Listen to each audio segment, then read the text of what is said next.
የዘወትር አክብሮታዊ ሰላምታችን በያላችሁበት ይድረስ። ወደ ሸገር ታይምስ ቤተሰቦች እንደምናላችሁ የሰዓቱ ዜናችን ነው ተጀመረ። እንደተለመደው አበይት ነጥቦችን አስቀድመን እናስታውቃችሁ። በአዲስ አበባ መቀመጫቸውን ያደረጉ የ14 ሀገራት ኤምባሲዎች በኢትዮጵያ በዚህ ሰዓት ያለውን የመረጃ ነጻነት በተመለከተ እጅግ አሳስቦናል ብለዋል። ኤምባሲዎቹ ይፋ ያደረጉትን መግለጫ በዜናችን ተሰማላችሁ። የሰብአዊ ተሟጋች ነኝ የሚለው ድርጅት አምነስቲ ኢንተርናሽናል በኢትዮጵያ የተለያዩ ከተሞች የተካሄዱ የሚገኙት የኮሪደር ልማት እንቅስቃሴዎች የሰብአዊ መብት ጥሰት እንዲፈጸም ምክንያት እየሆኑ ነው ሲል ሪፖርት አውጥተዋል። ሪፖርቱን በተመለከተ የኢትዮጵያ ከፍተኛ መንግስት ባለስልጣናት ምን አሉ? በዝርዝር የምንመለከተው ጉዳይ ይሆናል። የአውስትራሊያው የማዕድን አሳሽ ግዙፍ ኩባንያ በኢትዮጵያ በይፋ ስራ መጀመሩ ተሰምቷል። የዚህ ኩባንያ የስራ ዘርፎች ምንድናቸው? ሌላኛው ትኩረታችን ይሆናል። በኤርትራ ድንበር አቅራቢያ እጅግ መጠነ ሰፊ የተባለለት ጥቃት መፈጸሙ ተሰምቷል። ይህ ወታደራዊ ጥቃት የሱዳን ብሔራዊ ጦርና የኤርትራ መንግስት እጅግ ማስቆጣቱ የተሰማ ነው። እንመለስበታለን። እንደተለመደው እየሰማችሁን አብራችሁን ቆዩ። የቻናላችን የዘወትር አክብሮታዊ ግብዣ ነው። ለሸገር ታይምስ አዲስ ሆናችሁ ሰብስክራይብ አድርጉ። ወዳጅነታችሁን ማጠናከሩ ስንል በአክብሮት ጋበዘን።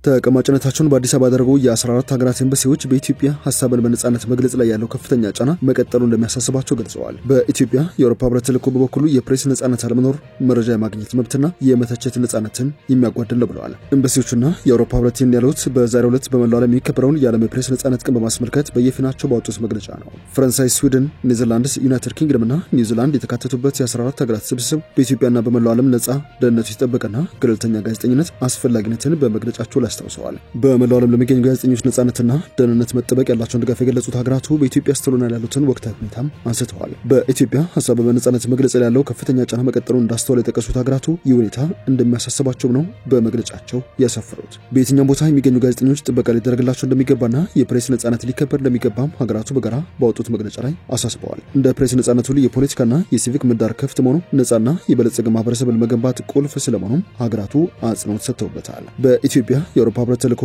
በዛሬው ዕለት ያወጣው መግለጫም ይህንኑ አስተጋብተዋል። የፕሬስ ነጻነትና በቂ መረጃ ያለው ህዝብ መኖር ለነጻ ዲሞክራሲያዊና ሁሉን አቀፍ ማህበረሰብ ቁልፍ ናቸው ብሎ የአውሮፓ ህብረት እንደሚያምን በመግለጫው ላይ ተጠቅሰዋል። የኢትዮጵያ መንግስት የሚከተላቸው ልማት ግቦችና የኢኮኖሚ ማሻሻያዎች ለማሳካት የፕሬስ ነጻነት ትልቅ ሚና ይጫወታል ያለው ተልዕኮው የፕሬስ ነጻነት እጦት መረጃ የማግኘት መብትና የመተቸት ነጻነትን እንደሚያጓድል ነው ያመላክተው። በከፍተኛ ስጋት ውስጥ ሆኖ የሚከናወን ነጻና ገለልተኛ ጋዜጠኝነትን ለመከላከል የአውሮፓ ህብረት አሁንም ቁርጠኝነት ያለው ስለመሆኑ መግለጫው ሞግተዋል። በሁለት መግለጫዎች የተነሳው አሳሳቢ የኢትዮጵያ ፕሬስ ነጻነት ሁኔታ በትላንትናው ዕለት ይፋ በተደረገው የዓለም አቀፍ የፕሬስ ነጻነት ዝርዝር ላይ ይበልጥ ተንጸባርቋል። ድንበር የለሽ የጋዜጠኞች መብት ተሟጋች ድርጅት RSF በዓመቱ በሚወጣው በዚህ ሪፖርት ውስጥ ኢትዮጵያ አምና ከነበረችበት 141ኛ ወደ 145ኛ ደረጃ ወርዳለች። የ180 ሀገራት የፕሬስ ነጻነት በተመዘነበት በዚህ ዝርዝር ኢትዮጵያ ዘንድሮም በጣም አሳሳቢ ከሚባለው ምድብ ውስጥ መውጣት አልቻለችም። በዚህ ምድብ ውስጥ የሚገኙ ሀገራት የጋዜጠኝነት ሙያ መተግበርን አደገኛ ሆነባቸው አሊያም ደግሞ የፕሬስ ነጻነት ከናካቴው የሌለባቸው እንደሆኑ ድንበር የለሽ የጋዜጠኞች መብት ተሟጋች ድርጅት ይፋ አድርጓል።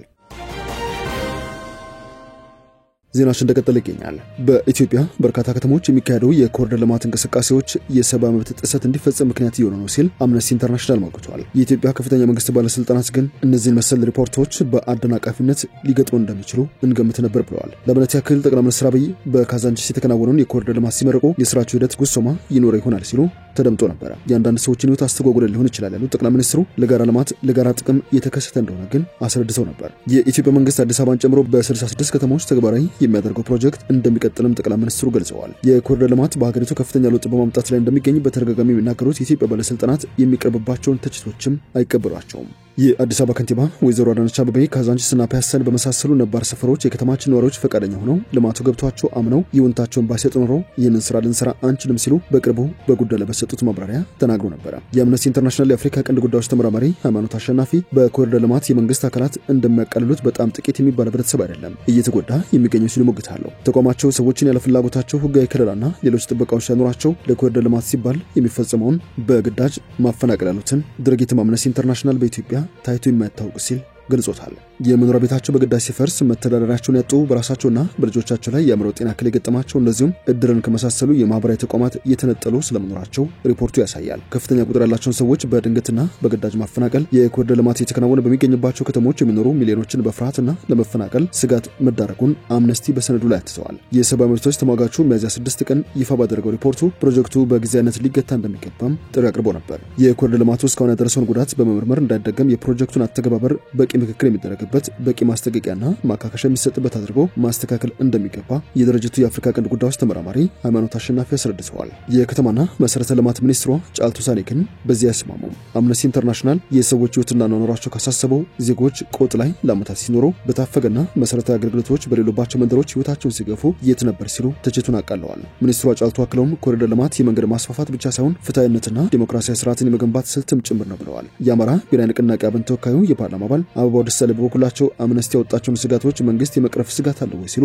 በፓርላማ ጠይቀውም ነበር። አቶ አበባው ማከንም መንግስት የተጠቂዎችን ጉዳት የሚለይ ጥናት ለማካሄድ ከቀያቸውና ስራ ቦታቸው ለተፈናቀሉ ዜጎች ተገቢውን ካሳ መስጠት ከዓለም አቀፍ የሰብአዊነት አያያዝ ጋር የተጣጣመ መተማመኛ የመስጠት ፍላጎት ያለው አይመስልም ሲሉ ሞግተዋል። ጎረቤት ሀገር ጅቡቲ በ10 ሺዎች የሚቆጠሩ የኢትዮጵያ ዜጎችን ከሀገሯ ለማስወጣት የምታደርገውን ጥድፊያ ቀጥላበታለች ተብሏል። በስፍራ የሚኖሩ ኢትዮጵያን ይፋ ባደረጉት መረጃ መሰረት ከህገ ወጥ ስደተኞች ጋር የተባበረ የጅቡቲ ዜጋ ከ50 ሺህ እስከ 500 ሺህ ፍራንክ እንደሚቀጣ ማስጠንቀቂያ ተሰጥቷል። የጅቡቲ መንግስት ሰነድ አልባ ስደተኞች ሀገሪቱን ለቀው እንዲወጡ ከአንድ ወር በፊት ያስተላለፈው ትዕዛዝ በዛሬው ዕለት እንደሚጠናቀቅ ይታወሳል። የጅቡቲ ባለስልጣናትም ከትናንትና በስቲያ ማታ በመገናኛ ብዙሃን በዚህ ጉዳይ ላይ ውይይት አካሂደው ነበር። ውይይቱን መከታተላቸውን የገለጹ የመረጃ ምንጭ ባለስልጣናቱ ውይይት ምን እንደነበረ እንደሚከተለው አስረድተዋል። በውይይቱ ከተሳተፉ ባለስልጣናት መካከል አንድ ጀነራል አለበት፣ የህግ ሰውም ነበረበት። ለጅቡቲዎች ለራሳቸው ህግ ያልሆነን ሰው ሲተባበሩ ከተገኙም ቅጣት እንደሚያስከትልባቸው ሲናገሩ ተደምጠዋል። ቅጣቱ ከ50 ሺህ እስከ 500 ሺህ የጅቡቲ ፍራንክ እንደሚደርስም በውይይታቸው ለማወቅ ችለናል። ህጋዊ ሰነድ ያላቸው ዜጎች ቀነ ገደቡ ካበቃ በኋላ ባሉት ቀናትም መታወቂያቸውን ይዘው እንዲንቀሳቀሱ ማስጠንቅቀዋል። ትክክለኛ ሰነድ ስለመሆኑም ጭምር የሚያረጋግጡበት መሳሪያ እንዳላቸው ይፋ አድርገዋል። አቶ መሐመድ ያዩ ጀዋር የተባሉት የመረጃ ምንጭ የጅቡቲ ባለስልጣናትና ወታደራዊ መኮንኖችን ውይይት እንደሚከተሉ ሲያስረዱ የጅቡቲ ህዝብ ለሰራተኞቹ ደሞዝ እንዲከፍል አዘዋል። በተሰጠው ቀነ ገደብ ውስጥም የሰራተኞቻቸውን ደሞዝ ክፈሉ፣ በስርዓት አስተናግዷቸው፣ ችግር እንዳታደርሱባቸውም ሲሉ አሳስበዋል። በጥቅሉ ግን ባለስልጣናቱ ሰነድ አልባ ስደተኞችን ለማባረር በቂ ዝግጅት ማድረጋቸውን ተረድቻለሁ። ፖሊስም፣ የህዝብ ደህንነትና ወታደሩ ሁሉም የመንግስት አካላትም እንደተዘጋጁ ሲናገሩ አዳምጫለሁ ባይ ናቸው። በቅድሚያ ጎዳና ላይ ያሉትን በማስወጣት ከዚያም በሁለት ሰፈሮች አሰሳ በማካሄድ እንዲወጡ ይደረጋል ብለዋል። ከዚህ ባለፈ ድሮንም ተዘጋጅቶ ወደ ጅቡቲ አዲስ ሰው እንዳይገባ ጥበቃ እንደሚደረግም ገልጿል ሲሉ የውይይቱን ጭብጥ በዚህ መልኩ አስረድተዋል። ምናልባትም የማባረሩን ዘመቻ በዛሬው ዕለት ባይጀምሩትም ከዚያ በኋላ ግን ሊጀምሩት እንደሚችሉ ነው ከጅቡቲ ባለስልጣናት ውይይት መረዳት የተቻለው። በዚህ ውይይት በግልጽ ያልተቀመጠ ነገርም አለ። ብዙ ህዝብ በጅቡቲ ይኖራል፣ እነሱ በሚሉት ቀን ውስጥ ግን ተጠቃሎ የሚወጣ ህዝብ አይመስልም ሲሉ ምልከታቸውን አስቀምጠዋል። ግለሰቡ አሁን ያለውን ስጋት በተመለከተ ባጋሩት ሀሳብም ህዝቡን ከሰበሰቡት በኋላ ምንድን ነው የሚያደርጉት? ከብዛቱ አኳያ በአንድ ቀን ብቻ እንኳን ቁርስ ለመብላት የሚቸገሩ ይመስላል። የት ነው የሚሰበሰቡት? በምንድን ነው የሚያጓጉዙት? የሚለውንም አልጠቀሱም ሲሉ ስጋታቸውን አስረድተዋል። በዚህ ሰዓት በርካታ ኢትዮጵያን ከጅቡቲ ለቆ የወጣ ሲሆን ይህ ደግሞ ከጅቡቲ ለቅቄ አልወጣም የሚለው የጅቡቲ መንግስት ስጋትን የሚያጣጥል ነው ብለውታል። ያም ሆኖ ግን ንብረት ሀብትና ቤተሰብ ያለው በጅቡቲ የሚኖር ኢትዮጵያዊ ጊዜ ስጡን እያለ እየተማጸነ ይገኛል። ረዘም ያለና ሰፋ ያለ ጊዜ ተሰጥቶን ቢሆን ኖሮ እስካሁንም ባልቆየ ነበር ሲሉ በስፍራ የሚገኙ ኢትዮጵያን እየገለጹ ይገኛሉ። ዛሬም ድረስ እንማጸናለን የሚሉት እነዚህ ኢትዮጵያን የልጆቻችንን ሰርቲፊኬትም ይዘን በሰላም ሳንንገላታ ከጅቡቲ ለቀን እንወጣለን ባይ ናቸው። የኢትዮጵያ መንግስትም ጫና ያድርግ፣ ይታደገን፣ ከስቃይና መከራ ያድነን፣ በክብር እንድንሸኝ ነው የምንፈልገው ከጅቡቲ ሲሉ ተማጽኗቸውን አሰምተዋል። የአውስትራሊያው የማዕድን አሳሽ አስካር ሜታልስ ኩባንያ በኢትዮጵያ ስራ ጀምሯል ብለዋል። መሰረቱን ፐርዝ አውስትራሊያ ያደረገው ግዙፍ የማዕድን አሳሽ አስካር ሜታልስ በኢትዮጵያ የማዕድን ዘርፍ ውስጥ አዲስ የኢንቨስትመንት ውልም ፈጽመዋል። የማዕድን አሳሽ ኩባንያው ያለውን የፍለጋ እንቅስቃሴውን ወደ ኢትዮጵያ በማስፋፋት ሪፍት ቫሊ ሜታልስ የተባለውን የግል ኩባንያ ሙሉ በሙሉ ለመግዛት ስምምነት ላይ ስለመድረሱም በይፋ አስታውቀዋል። ሪፍት ቫሊ ሜታልስ በደቡብ ኢትዮጵያ በሚገኘው በአዶላ አካባቢ 5 ትልልቅ የወርቅ ፕሮጀክቶች ባለቤት ሲሆን የስምምነት አስካር ሜታልስ ከአዲስ አበባ በስተደቡብ 350 ኪሎ ሜትር ርቀት ላይ የሚገኙትን ሳካሮ ምዕራብ፣ ለገደምቢ፣ ደቡብ ሜጋዶና ዋይ ቦዳ የተባሉትን 460 ኪሎ ሜትር የሚሸፍኑ ፕሮጀክቶችን እንዲያገኝ አስችሎታል። ስምምነቱ አስካር ሜታልስ ከፍተኛ መጠን ያለው የወርቅና የመዳብ ክምችት በሚገኝበት ክልል ውስጥም ስልታዊ የሆነ ቀዳሚ ተሳትፎ እንዲያደርግም የሚያስችለው እንደሆነ ተገልጿል። የስምምነቱ የመጀመሪያ ክፍያ $200,000 በጥሬ ገንዘብና $200,000 በአስካር የአክሲዮኖች ድርሻ እንደዚሁም የፍለጋ ውጤት በሚታይበት ደረጃ የሚከፈል ተጨማሪ ክፍያዎችን እንደሚያካትት ነው የተገለጸው። የዚህ ኩባንያ ወደ ኢትዮጵያ መግባት በአፍሪካ ያለውን የማዕድን ፍለጋ አሻራ በከፍተኛ ደረጃ የሚያሰፋ ስልታዊ እርምጃ እንደሆነ የታመነበት። ወደ መጨረሻ ጉዳያችን እናምራቸው። የሱዳን ፈጥኖ ደራሽ ኃይል ድሮኖች ከኤርትራ ድንበር አቅራቢያ የምትገኝ የከሰላ ከተማ ላይ ጥቃት በፈጸማቸውን የሱዳን ብሔራዊ ጦር ውስጥ የሚገኙ ወታደራዊ ምንጮች ይፋ አድርገዋል። ጥቃቱ በከሰላ አውሮፕላን ማረፊያ የሚገኝ የነዳጅ ማጠራቀሚያ ላይ ያነጣጠረ ነበር ተብሏል። በእሱ ላይ የደረሰ ጉዳት እንደሌለ በሱዳን መንግስት ውስጥ የሚገኙት የመረጃ ምንጭ ለፈረንሳይ ዜና አገልግሎት ሲናገሩ ተደምጠዋል።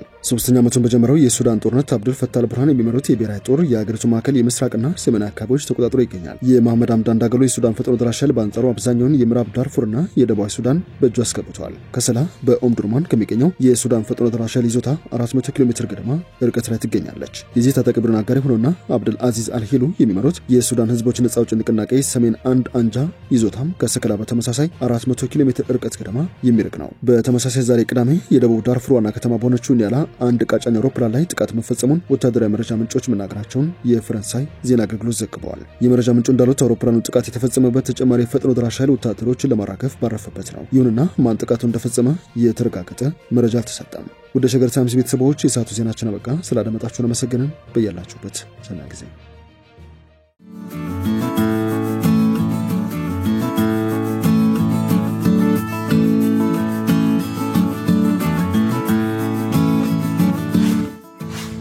ሸገር ታይምስ ሚዲያን ሰብስክራይብ በማድረግና ደወሉን በመጫን ይከተሉን።